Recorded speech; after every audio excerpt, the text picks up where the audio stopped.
Tutti frutti biscuit எப்படி பண்ணுறதுன்னு இந்த வீடியோவில் பார்க்கலாம் வாங்க. இதுக்கு ரூம் டெம்பரேச்சரில் இருக்கிற அன்சால்டட் பட்டர் 3/4 கப் எடுத்திருக்கேன். அடுத்ததாக ஐசிங் சுகர் சேர்த்துக்கிறேன். ஐசிங் சுகரை சலிச்சிட்டு சேர்த்துக்கோங்க, அதில் கட்டி இருக்க சான்சஸ் இருக்குது. பட்டரை ஒரு 2 hours ஃப்ரிட்ஜிலேருந்து எடுத்து வெளில வச்சுருக்கேன். அடுத்ததாக இங்கே ஐசிங் சுகரையும் பட்டரையும் நல்லா எலக்ட்ரிக் பிளெண்டரில் மிக்ஸ் பண்ணிக்கலாம். பட்டரோட கலர் நல்லா சேஞ்ச் ஆகிடுது.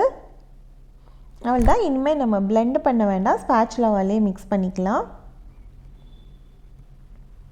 இங்கே நான் வெனிலா எசன்ஸ் சேர்க்குறேன் 1 ஸ்பூன். நீங்கள் ரோஸ் எசன்ஸ் சேர்த்திங்கன்னா இன்னுமே டேஸ்ட்டும் ஃப்ளேவரும் இன்னுமே நல்லாயிருக்கும். மைதா சேர்த்துக்கிறேன். கஸ்டர்ட் பவுடர் சேர்க்குறேன். கஸ்டர்ட் பவுடரை ஸ்கிப் பண்ணாதீங்க, கண்டிப்பாக கஸ்டர்ட் பவுடர் சேர்த்து பண்ணுங்கள். அப்போ தான் இந்த குக்கி நல்லா டேஸ்ட்டாகவும் சாஃப்டாகவும் வரும்.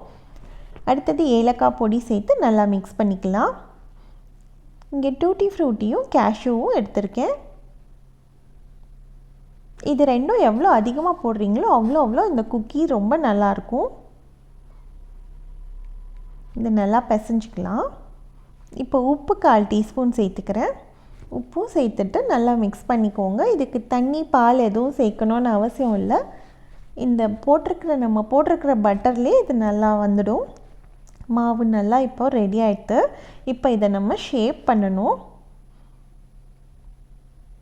இது ஒரு ரெக்டாங்குலர் ஷேப் பண்ணணும்.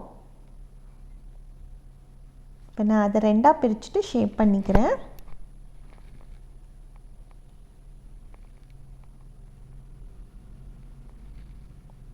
தான் இந்த மாதிரி 4 பக்கமும் தட்டி அது ஒரு ரெக்டாங்கிள் ஷேப்பை கொண்டு வந்திருக்கேன்.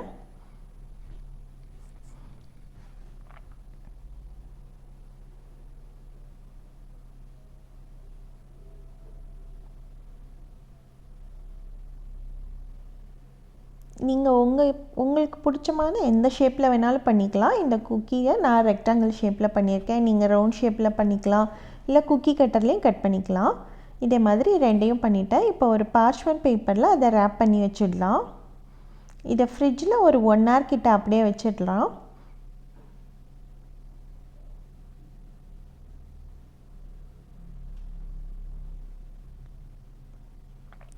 பார்ச்மெண்ட் பேப்பர் இல்லைன்னா கிளிங் ரேப் கூட பண்ணி வச்சுக்கலாம்.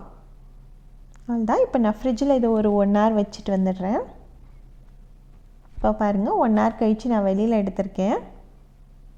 இந்த பட்டர் நல்லா அந்த ஃப்ரிட்ஜில் வச்சதும் நல்லா ஹார்ட் ஆகிடும். இப்போ நம்ம பேக் பண்ண ஈஸியாக இருக்கும், அதனால தான் ஃப்ரிட்ஜில் வச்சுருக்கோம். அவள்தான் இப்போ எடுத்து இதை பேக் பண்ண வேண்டியது தான். நான் ஆல்ரெடி ஓவனை 170 டிகிரியில் 10 minutes ப்ரீ ஹீட் பண்ணியிருக்கேன். அதில் 15 to 20 minutes பேக் பண்ணி எடுத்துட்டேன். இப்போ குக்கி பாருங்கள் சூப்பராக ரெடி ஆகிடுது. நல்ல சாஃப்டாகவும் இருக்கும், க்ரன்ச்சியாகவும் இருக்கும். இந்த ரெசிப்பியை நீங்களும் ட்ரை பண்ணி பாருங்கள். நான் போடுற வீடியோஸ் உங்களுக்கு பிடிச்சிருந்தா என் வீடியோஸ்க்கு ஒரு லைக் கொடுங்க. தேங்க்யூ.